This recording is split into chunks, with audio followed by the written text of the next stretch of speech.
नमस्कार दोस्तों, स्वागत है आपका गुरु ज्ञान भक्तावल चैनल में। जैसा कि आपने थंबनेल पे देखा कि सारे भगत ये गलतियाँ ज़रूर करते हैं और 100% करते ही करते हैं। 1% लोग होंगे जो ये गलतियाँ नहीं करेंगे, वरना ये गलतियाँ सारे करते हैं, ठीक है? तो इन बातों को अभी से ध्यान रख लो, वरना आगे चल के ना बहुत ज़्यादा दिक्कत हो सकती है। तो इन चीज़ों को क्या ध्यान रखना है? देखिए, सबसे पहले मैं आपको बताता हूँ गलतियाँ, धीरे-धीरे करके बहुत सारी गलतियाँ बताऊँगा मैं आपको, तो उन चीज़ों को ध्यान रखना है आपको। तो सबसे पहली चीज़ देखिए, सबसे पहली चीज़ तो ये है, अगर जब आप भगत बन जाते हो, ठीक है? आप भगत बन गए, उसके बाद में आप क्या करते हो? आप पहली चीज़ तो सेवा करनी बंद कर दो, सबसे पहली चीज़। ये सबसे बड़ी गलती होती है, सेवा करनी एकदम बंद नहीं करनी है आपको। आपको आपके गुरु ने आपका अखाड़ा कर दिया, आप भगत बन गए, जयकारे हो गए, सब चीज़ हो गई। उसके बाद में आपको क्या करना है? आपके गुरु कह देते हैं आपसे कि भाई खेलो कूदो, मज़े लो। ठीक है? तो इसका मतलब ये नहीं होता कि आप देवी-देवता को ही छोड़ दो, सेवा पानी बंद कर दो। भाई आपने उन 40 दिन की सेवा करी या 2 महीने की सेवा करी या भी जितने भी दिन की आपने सेवा करी, उन्होंने आपके घर में भला करा, ठीक है? और आपने एकदम से सेवा करनी छोड़ दी, फिर आप क्या कर रहे हो, या तो सुबह-शाम याद कर लिया या फिर नहीं भी करा। 1% लोग होते हैं जो सुबह-शाम भी याद कर लेते हैं, वरना सीधे होली-दिवाली याद करते हैं बहुत से लोग तो। तो ऐसा बिल्कुल भी नहीं करना। आपको जैसे ही आपका अखाड़ा हुआ, सब चीज़ हो गई, अखाड़ा हुआ, उसके बाद में आपको कम से कम हफ्ता भर तो सेवा करनी करनी है, जिस तरीके से आप पहले करते थे। हाँ, उस समय बस ये हो जाएगा, आपके परहेज खुल जाएँगे, ठीक है? जैसे ही आपका अखाड़ा हुआ, आपके गुरु ने डोरी वगैरह उतारी और आपके जयकारे-वयकारे सब हो गए, उसके बाद में आपके परहेज खोल देंगे आपके गुरुजी। परहेज खोलने के बाद में क्या होगा, वो बोलते भाई खेल कूदो मौज लो, लेकिन उसके बाद में आपको सेवा शुरू रखनी है। आप उस टाइम 2 टाइम हुक्का लगाते थे सेवा पे, आप 1 टाइम कर दो, कोई दिक्कत नहीं है। कम से कम 7 दिन तक, आगे 7 दिन तक आपको सेवा करनी ही करनी है। इस चीज़ का ध्यान रखना। पहली चीज़ तो यही है। अब दूसरी चीज़ क्या होती है? दूसरी चीज़ ये होती है, जहाँ मर्जी भगताई करना, कि आप कहीं गए, आपने वहाँ पे भगताई कर दी, ठीक है? ये चीज़ भी बहुत गलत है। इस चीज़ से भी आपको आगे चल के बहुत ज़्यादा परेशानियाँ हो सकती हैं। मैं पूरी चीज़ बताऊँगा आपको क्या-क्या परेशानी हो सकती है इन चीज़ों की वजह से, ठीक है? आपने मान लीजिए कहीं भगताई कर दी और आपने कहीं से कोई रोग उठा लिया, वहाँ से रोग उठा के आपने चीज़ बंद, जैसे भी आपको पता है आपने क्या करा, आपने कढ़ाई बोतल ले ली सामने वाले से या फिर कोई भेंट भिटियान के लिए बोल दिया, वो सामने वाले ने दे दी और आपने कर दी, लेकिन वो चीज़ बंद नहीं हुई, समझ गए? वो चीज़ बंद नहीं हुई, वो चीज़ आपके घर के अंदर ही है, आपको दिक्कत देगी और 100% वो दिक्कत देगी।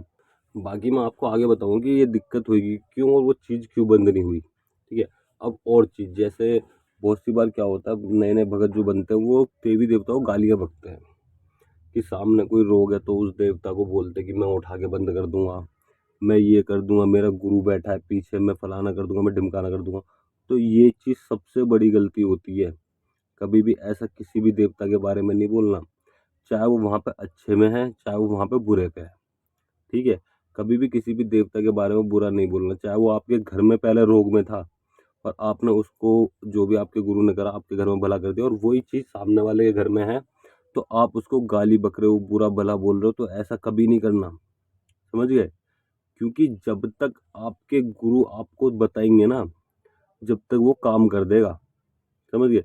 आपको परेशान कर देगा या आपके घर में दिक्कत कर देगा, तो आपको ऐसा कभी नहीं करना। देखिए, अगर आप किसी भी देवता के बारे में गलत बोलोगे ना, तो आपके देवता को भी गलत लगेगा कि भई अब ये इसको गलत बोल रहा है, कल को मेरे को भी गलत बोल सकता है।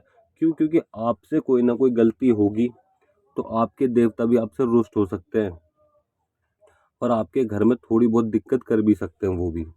या हो सकता है वो आपको रास्ता बताना बंद कर दे, तो आप उनको भी गलत बोलोगे, बुरा-भला बोलोगे।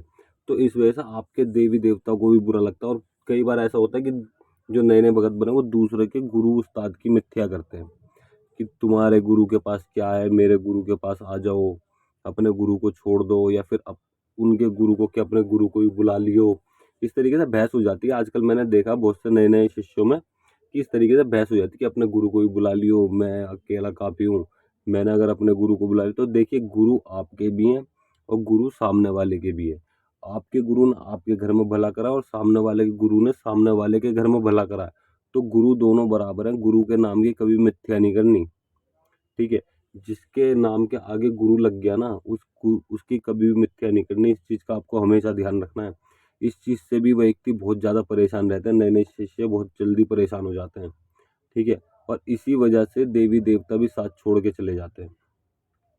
अब जैसा मान लीजिए देखिए अब बहुत सी चीज़ें हैं, जैसे मान लीजिए आप कहीं पे कोई काम करने गए, ठीक है? भक्तावल करने गए, ये थोड़े आगे की बात है। जैसे मान लीजिए आपने थोड़ा बहुत सीख लिया या फिर आप खुद भगताई करने गए हो या फिर कोई आपके साथ गया है भगताई करने या आप किसी के साथ गए हो, ठीक है? मतलब ये कुछ भी एक्स वाई जेड कोई भी चीज़ हो, आप कहीं भगताई करने गए हो, बस इतना पता है, ठीक है? इतना देखिए, आप कहीं भगताई करने गए हो, वहाँ पे कोई बहन-बेटी है, आप उसकी तरफ गलत निगाहों से देख रहे हो, तो इस चीज़ से आपके देवी-देवता 1001% आपका साथ छोड़ देंगे। समझिए, कभी भी किसी भी बहन-बेटी के ऊपर गलत तरीके से निगाह नहीं रखनी है आपको, आपको हमेशा सर नीचे झुका के रखना है।